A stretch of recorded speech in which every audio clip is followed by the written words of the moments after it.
এখন পাখিরাও জড়াচ্ছে পরকীয়ায়। হ্যাঁ, ঠিকই শুনেছেন, পাখিদের পরকীয়ার জেরে তাদের সংসার পর্যন্ত ভেঙে যাচ্ছে। নিউজটি প্রকাশের পর সাধারণ জনগণ যে মন্তব্য করেছে তাতে আপনি হাসতে বাধ্য। সুতরাং ভিডিওটি ভরপুর বিনোদন হতে চলেছে, তাই ভিডিওটি না টেনে সম্পূর্ণ দেখার অনুরোধ রইল।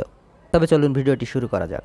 এমডি জয় বলেছেন, তাই তো ভাবি আপনাদের চ্যানেলের উন্নতি নাই কেন? এমন নিউজ পরিবেশন করলে জীবনে উন্নতি হবে না। এমডি জাকির বলেছেন, মাহবুব সাহেবের গান আর তোমাদের নিউজ সব মিলিয়ে দারুণ। আজাদ ঢাকা থেকে বলেছেন, এটিএন সাংবাদিক ভাইয়েরা, এসব কথা বলে কতদিন চলবে? পাখিরা আগে যেমন ছিল এখনো ঠিক তেমনই আছে। ইউজার BX7 বলেছে, এটা হাস্যকর জাতির জন্য।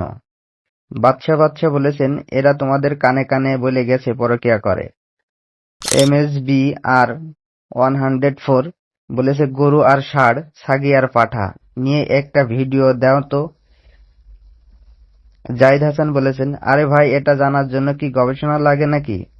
আমার কবুতরগুলো এমন।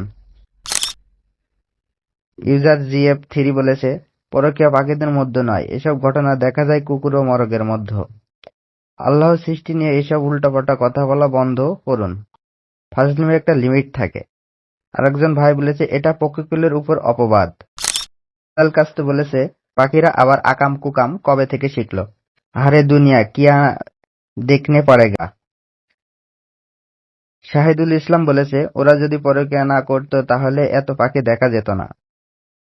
এমডি নাইম আহমেদ বলেছেন, অবশেষে এটা শুনতে হলো। রাজন আলী বলেছে, মানুষ জঙ্গলে গিয়ে এসব কুকাজ করার কারণে পাখিরাও শিখে গেছে, এর জন্য মানুষই দায়ী। পা স্টুডিও, ঘটনা সত্য, আমার বাসার পাখিরা এমন করতেছে।